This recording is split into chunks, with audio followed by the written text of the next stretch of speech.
recording. There we go. For those of you who don't know me, I'm Exhibit A. I've been in the Smash community for a handful of years. I'm also a bar licensed attorney.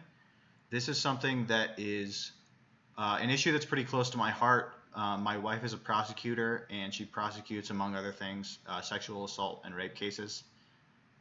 It is a deep-rooted systemic issue that there's socio-cultural factors that mean that it impacts Smash disproportionately, and then also the fact that the Smash community generally doesn't know how to handle this stuff at all. So I'm just gonna kind of go into why that is, what we can do to help. Ideally, I'd like this to be a pretty free-flowing conversation, so if anyone has points that they want to make or questions that they want to ask, I will stop to do those at the appropriate time.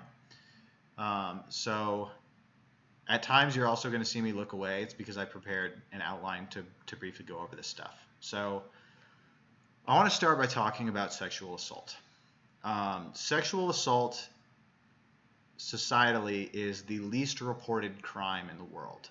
Studies show that somewhere between 14% to 30%, depending on the study, of sexual assaults are ever reported to police. So you're looking at 60% and up being completely unreported. And then outside of that, they have some of the lowest conviction rates in the United States. Often those are overturned on appeals because they're made because of biases related to people's sexual past and things like that. In addition to that, I should have said this to begin with. This is a little bit of a trigger warning, so you probably are going to want to skip ahead a couple minutes if you're rewatching this video later on.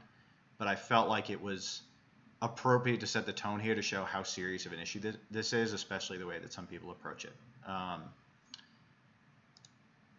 The other thing is just under 40% of rape victims actually get raped more than once. This is an issue that manifests itself multiple times, multiple people. It is a growth that just fills to expand cultures that let it fester. And then the last thing I wanted to point out statistically is that 60% of all sexual assault and rape cases occur from the age 11 to age 24. The reason I wanted to point that out is because that is almost exactly the Smash community's demographic. Finally, most sexual assaults are committed by people that the victim knows. You don't usually have strangers assaulting random people that they have no idea who they are. It's usually people that they know, which means that as a community, we have to be closer on the lookout for predatory behavior. One of the reasons that this is such a big issue is because women's rights and a lot of what we understand now to be rape and sexual assault are pretty new concepts, which means that a lot of our societal structures are not equipped to deal with them. For example, rape wasn't actually outlawed in most places until the 1970s. It was early 1970s that rape centers were very first founded to help victims. And not until even just the last decade did sexual assault and rape statutes require affirmative consent. Before then, it was understood that if you were silent, if you were scared and didn't do anything, or if you didn't make any physical effort to stop the act from taking place, then it was considered that it might as well have been consent, and that therefore it's not assault or rape. So that's what we're dealing with. Those are underlying societal biases that now as a society that we have to overcome. From a Smash perspective, there are kind of two things that I want to talk about. The first one is at a granular community local level.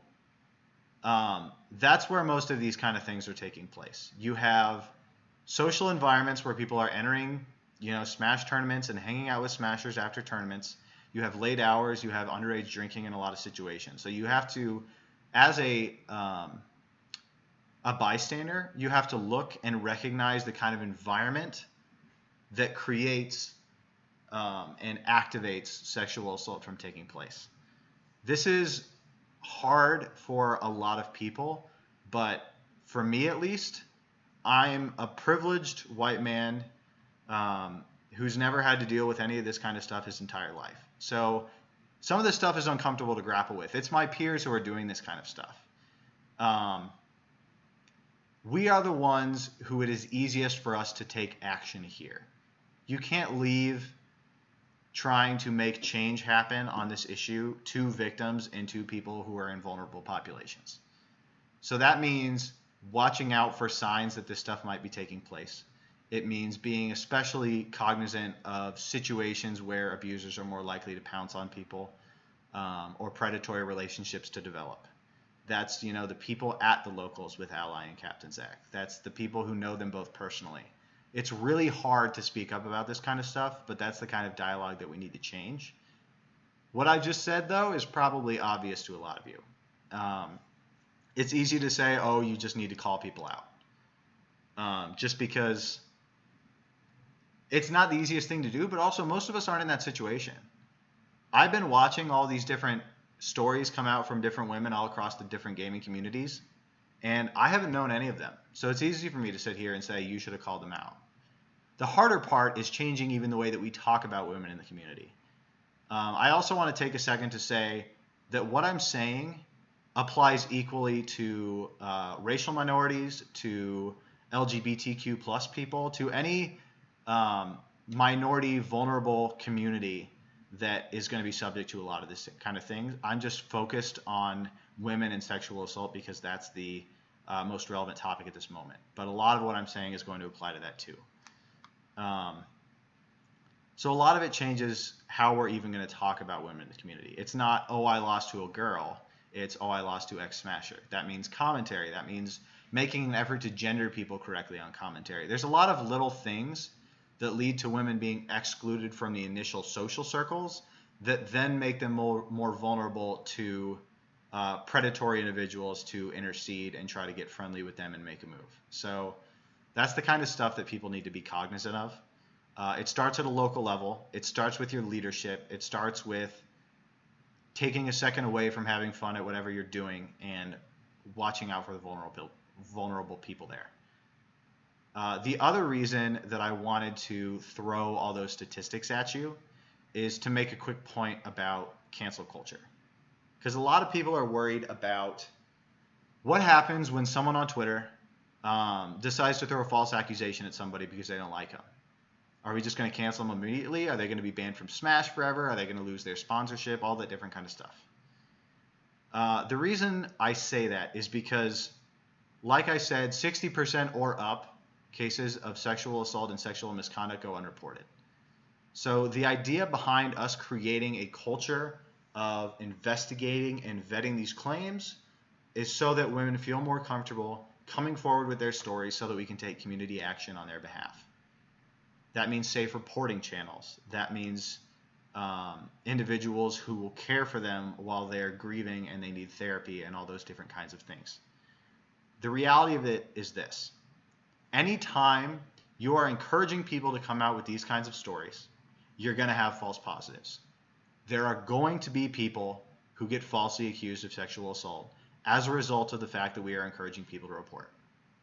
But the reality of it is, for every one of those people that comes out and is falsely accused, you have 10, 15 women who came forward when they otherwise wouldn't have. So the reality of it is a necessary trade-off of creating a better culture. That said, it is really uncommon for that to actually happen. I am not aware of it happening a single time in the Smash community, despite all these women coming forward just recently. There's a story with Venia that is, as I'm speaking now, just being developed, and there doesn't seem to be much evidence yet, but we don't know one way or another. The only other one I can think of is Foe, who came back out and had evidence, and he didn't end up suffering any harm whatsoever.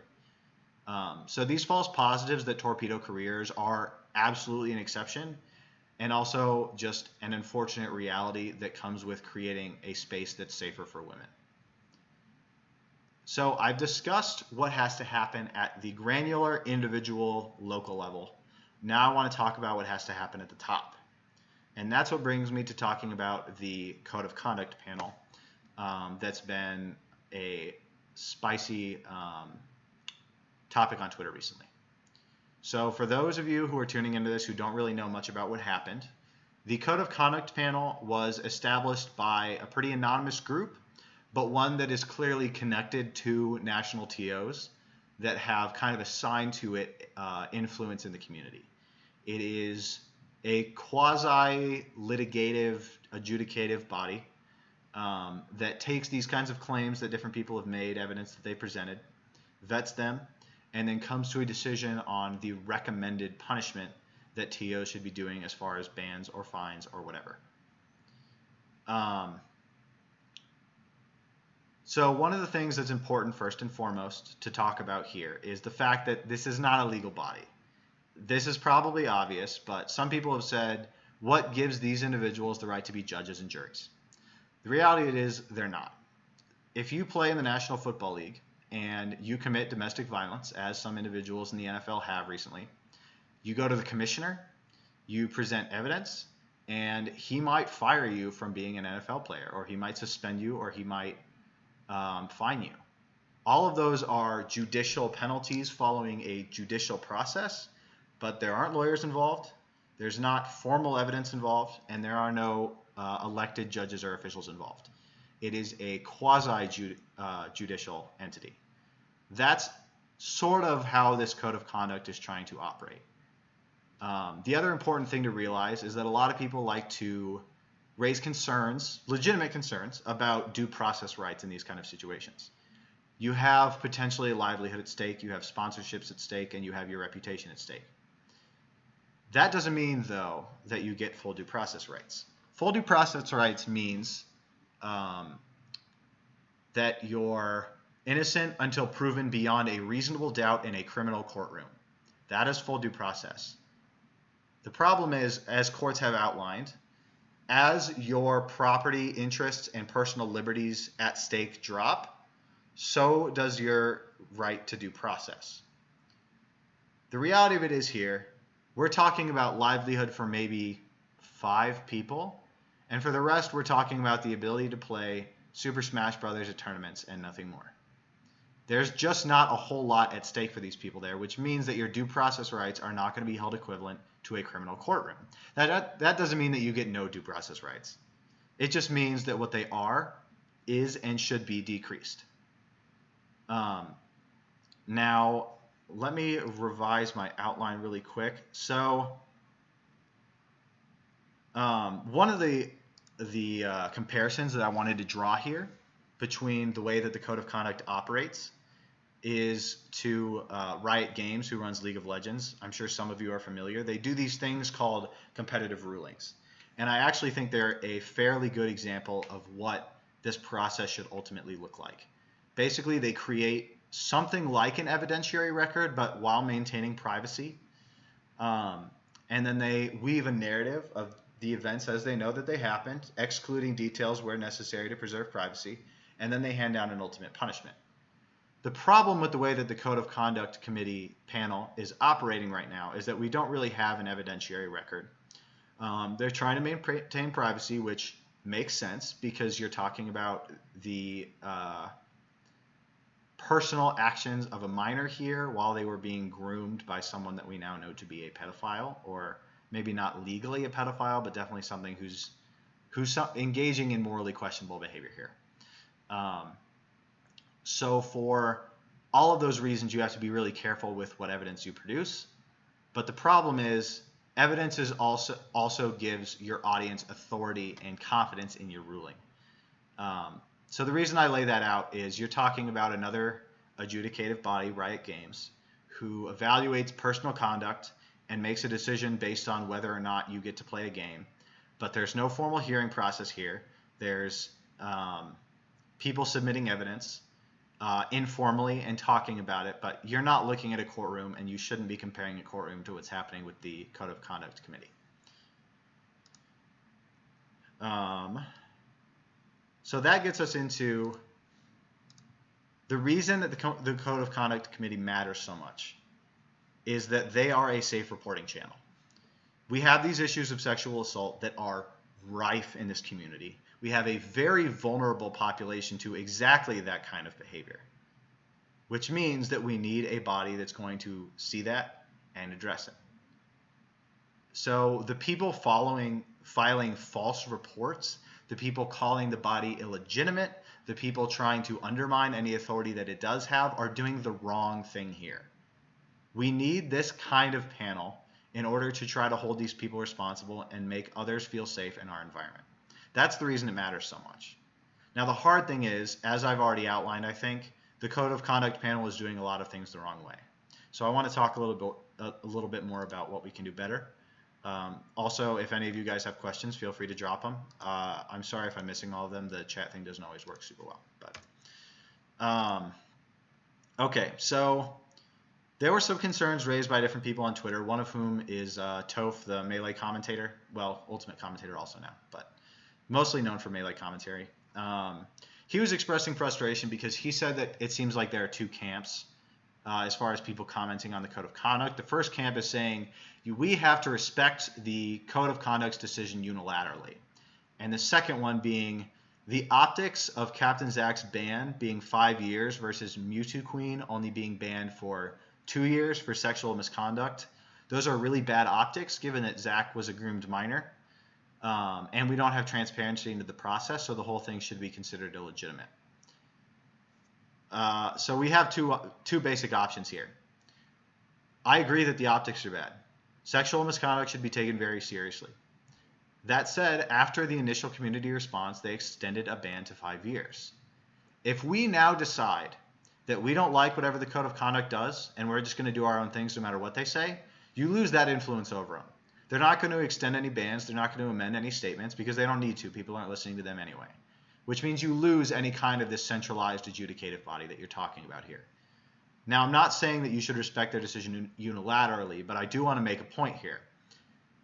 Think about a labor union. So I don't know if you guys will have a background on how labor unions work, but effectively you have a bunch of employees who step back and say, none of us are going to work here unless you meet our demands.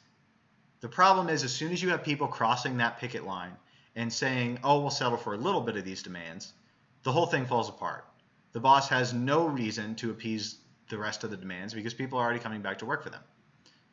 If you have a situation here where people are saying the right things about the Code of Conduct, but more and more TOs are going past and doing their own thing, you end up with this Code of Conduct panel being effectively useless, unless public opinion supports their decision. And then you might as well end back where we started, which is just vetting these things through Twitter. I probably shouldn't need to go into why vetting these kind of allegations on Twitter is bad, but it's really hard to build anything resembling a consistent evidentiary record on Twitter. It's a lot of quote retweeting and hard to parse through exactly what's happening. It's really hard for people to make claims that get fully vetted before they get passed all over Twitter and all that kind of stuff. So that's not what we want. What we want is someone who will actually take a thoughtful look at this stuff. So options moving forward, what do you need out of this Code of Conduct panel? So I've outlined a couple things that we need from them. The first thing is we need something resembling an evidentiary record. We don't need hard evidence. We don't need the evidence in its base form here because privacy matters. Privilege matters. People should be able to come forward without having their dirty laundry exposed, and that protects victims just as much as it protects people whose reputations might be damaged beyond what their punishment deserves. Records inform behavior because they provide examples, too, of bad behaviors that we've punished in the past, which means you can point to it and say, that thing you're doing right now at this local, walking around slapping people's asses, for example, that's inappropriate. People have already said that that's not okay, so stop it. So having a record informs people. The second thing is we need confidence in them as an adjudicative body, which means that we need some level of transparency. Transparency is authority, but at the same time, transparency can lead to danger for victims and for accusers if they're too transparent with exactly what evidence it is that they're considering. And then the last thing is we need some kind of a procedure here. They have the very beginnings of some procedure. They said that they have something called a, I don't remember what they called it, but they have some kind of an interview where after a ban period, they discuss with someone to see whether or not they've changed to determine if they should extend the ban. That doesn't strike me as particularly intelligent because if you're issuing a temporary ban on the idea that they might change, then you should be closely monitoring their behavior when they come back, but they can tell you just about anything. The punishment should fit the crime on its face. The other part of it is that they have an appeals process. The problem is we don't know what that looks like.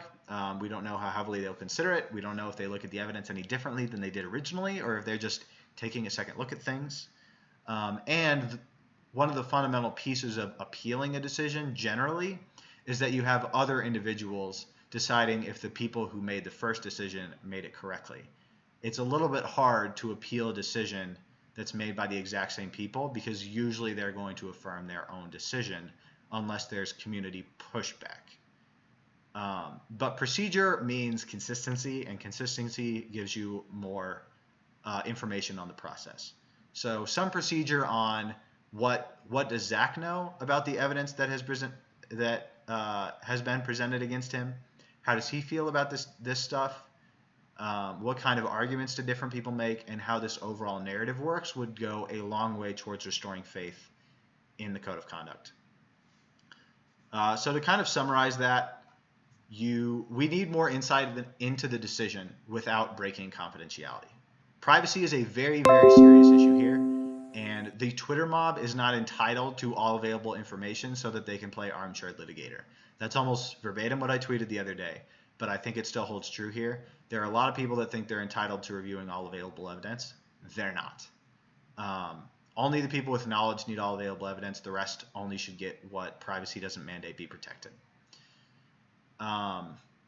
We also would like more transparency into who's on the panel. The public is worried pretty justifiably about kind of a backtable Illuminati making all these decisions, but keeping it secret only really further damages confidence that they're making these decisions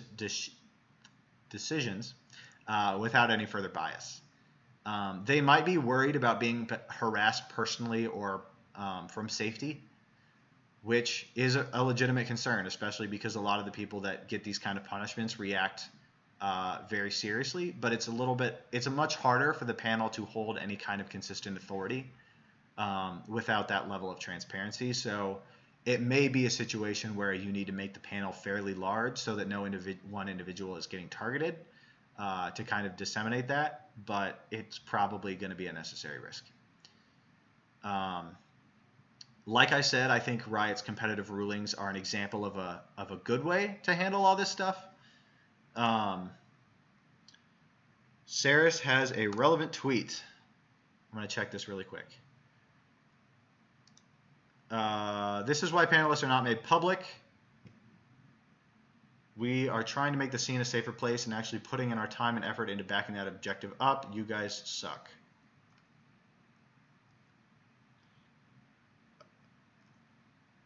It's a two-factor authentication getting spammed while someone is trying to log on. Yeah, so that's one of the biggest issues. Pooch is the only board member that has publicly said he's on it. Panel member, excuse me. Gotcha. Yeah, I've heard Pooch, and I've heard a couple others hint that they might be on it, but we don't know. And that's the reality, is that like we've had 100 false reports to this adjudicative body in the last little bit. And these people are getting individually harassed. So it's completely understandable that they'd stay anonymous. And if that's the decision that they make going forward, then I think it's completely understandable. I just think that it's something worth considering, because it is harder to maintain confidence in a group of anonymous Illuminati, but that may just have to be the approach that they take. It's very difficult. Sarah says it's very difficult to find a middle ground between transparency and protection for a volunteer group. Absolutely true. I would double that by saying it's even harder to find that middle ground when you don't have anyone on it that has any legal knowledge. Because there are, 100 different procedural issues dealing with what evidence is evidentiary stuff is private and confidential and what isn't. And that's just in the criminal court system.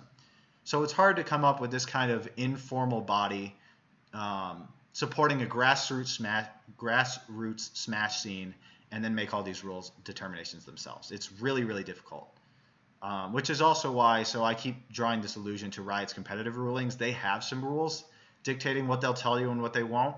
Most of the time when you get more detail, it's all publicly available knowledge, because it's like, people selling percentage ownership in a team or something like that. But it's a really, really difficult issue. I just think some more defined rules would give people a little bit more confidence in how this stuff works. And I'm persuaded by your pushback a little bit here that I think they probably should remain anonymous just because of the way that the Smash community responds to this stuff. So the last thing I wanted to talk about is Captain Zach. I don't want to say too much about it beyond what I've already said. Saris, I think I found one of your tweets, and I wasn't going to say your name, but since you're in chat, I will. You tweeted, VGBC unbanning Captain Zach is self-serving and doesn't actually move the community forward. Let Zach follow the process with the COC and appeal his ban formally instead of undermining our only system to protect victims. So I agree with that in a lot of ways. The big thing here is that I don't think the COC defines their processes very well. But what gives me pause here about the way that Captain Zach has been handling this stuff is that he hasn't appealed or taken any issue with the ultimate decision that was made. Now, that could be a lot of reasons. He could just be done with the Smash community. He could be aware of more instances of misconduct. The panel has hinted that he's matched fixed on a lot of different occasions, or at least more than the one that we're aware of. So we don't really know what he knows. We don't know what the panel knows. And so the fact that neither of them is really challenging or pushing back on this makes me a little bit hesitant to agree with the direction that VGBC is taking this stuff. The other part of it is he is entitled to appeal it. And so the fact that he isn't doing that means that he's choosing not to participate in the process at all. But the fact that VGBC is getting a lot of support for unbanning him leads me to believe that other TOs may follow suit, and then the COC ends up toothless. So I don't think that's a particularly good outcome here.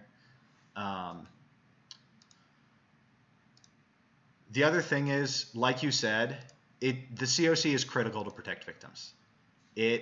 He's only entitled to appeal after 5 years IIRC. I don't think that's correct. First of all, an appeal, you can't appeal a decision after you've served your sentence. That's not an appeal. And so if that's true and they're calling it an appeal, then that's a complete misnomer because that's not fundamentally how appeals function. My understanding is that they have two separate mechanisms. They have an appeals process where you can challenge your sentence.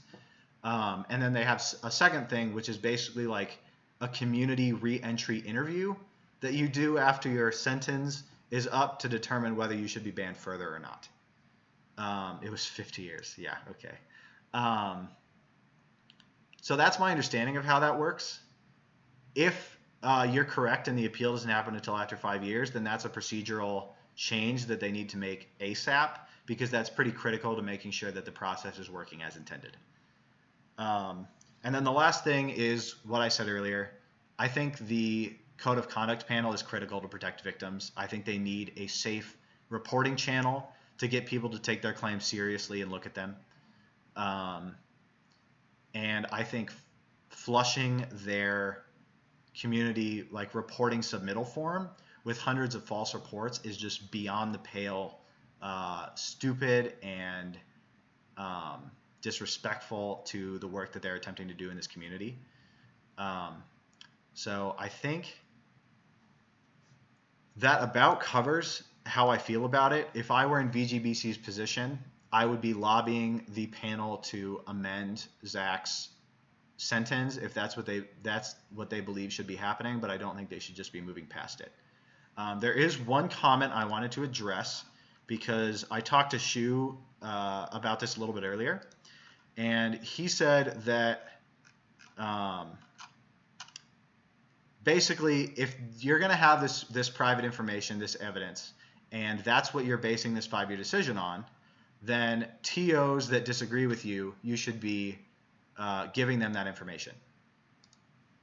Legally, that is unethical and not allowed. Practically speaking, that would be really, really difficult because you'd have to try to figure out which TOs are big enough to warrant that information and which ones aren't. I mean, your TO of a 5-man local in rural Nebraska isn't going to be entitled to that information, especially because you don't know who they are and what they might do with it. So you have to make a cutoff somewhere that makes it hard practically. Legally, you don't give someone evidence unless you're expecting it to be used exclusively for that adjudicative process and the ultimate sentencing. It is not to be just passed around because someone else might need it. That's why we need confidence in the Code of Conduct panel, because we need to be able to know that they're going to take the evidence and they're going to come to the right ruling. Like every adjudicative body, they're going to screw up sometimes. They're going to make sentences that don't fit the crime. They're going to let people off that shouldn't be let off.